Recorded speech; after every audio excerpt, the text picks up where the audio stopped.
यात्रीगण कृपया ध्यान दें। आमतौर पर आप ये अनाउंसमेंट रेलवे स्टेशन पर सुनते हैं, लेकिन आज का ये अनाउंसमेंट एयरपोर्ट के लिए है। जी हां, अगर आप दिल्ली, मुंबई या बेंगलुरु से फ्लाइट पकड़ने वाले हैं तो अलर्ट हो जाएं। आपको 3.5 से 4 घंटे पहले एयरपोर्ट पहुंचना होगा। बिल्कुल आप ठीक सुन रहे हैं, 3.5 से 4 घंटे पहले आपको एयरपोर्ट पहुंचना होगा। एक तरफ हवाई यात्रियों की संख्या बढ़ी है तो दूसरी ओर एयरपोर्ट पर भारी मिसमैनेजमेंट है। सिक्योरिटी चेक के काउंटर भी जरूरत से कम है। फ्लाइट पकड़ने के लिए लोगों को घंटों कतार में खड़ा होना पड़ रहा है। आज हम इसी पर चर्चा करेंगे और समझेंगे कि आखिर एयरपोर्ट पर इस मिसमैनेजमेंट की बड़ी वजह है क्या, इसके लिए जिम्मेदार कौन है और हालात को कैसे पटरी पर लाया जा सकता है। लेकिन उससे पहले देखिए ये खास रिपोर्ट।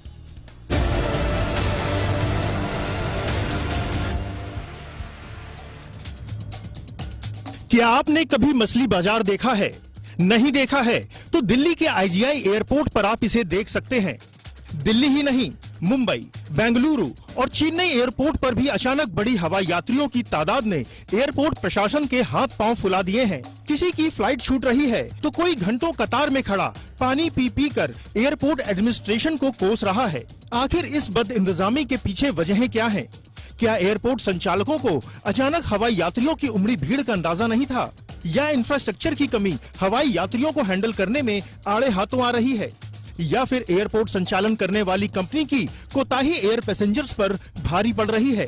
प्री कोविड काल में भी दिल्ली के आईजीआई एयरपोर्ट के T1, T2 और T3 टर्मिनल से 1200 तक उड़ानें संचालित हो रही थीं। अभी भी उड़ानों की संख्या इतनी ही है तो फिर एयरपोर्ट पर सब्जी मंडी जैसा माहौल क्यों है? दरअसल पहले उड़ानें फुल कैपेसिटी के साथ नहीं थीं। अब सभी उड़ानों की ऑक्यूपेंसी 100% के करीब है। पहले देश भर में हवाई यात्रियों की संख्या रोजाना जहां 2.5 से 3 लाख के करीब थी, वो बढ़कर 4 लाख के आंकड़े को पार कर गई है। फिलहाल इन हालातों को समझने में चूक का जिम्मेदार कौन है? मौजूदा समय में करीब 3500 सीआईएसएफ कर्मी दिल्ली हवाई अड्डे पर तैनात हैं, जबकि जानकारों का कहना है कि यात्रियों की संख्या को देखते हुए ये स्ट्रेंथ 5200 के करीब होनी चाहिए। इस बद इंतजामी की दूसरी बड़ी वजह आईजीआई एयरपोर्ट के T1 टर्मिनल के विस्तार कार्य का चलना और T3 पर बोझ का बढ़ना है। हवाई यात्रियों की मौजूदा संख्या को देखते हुए T3 के 20 फ्रिस्किंग बूथ को बढ़ाकर 25 तक करना समय की मांग है।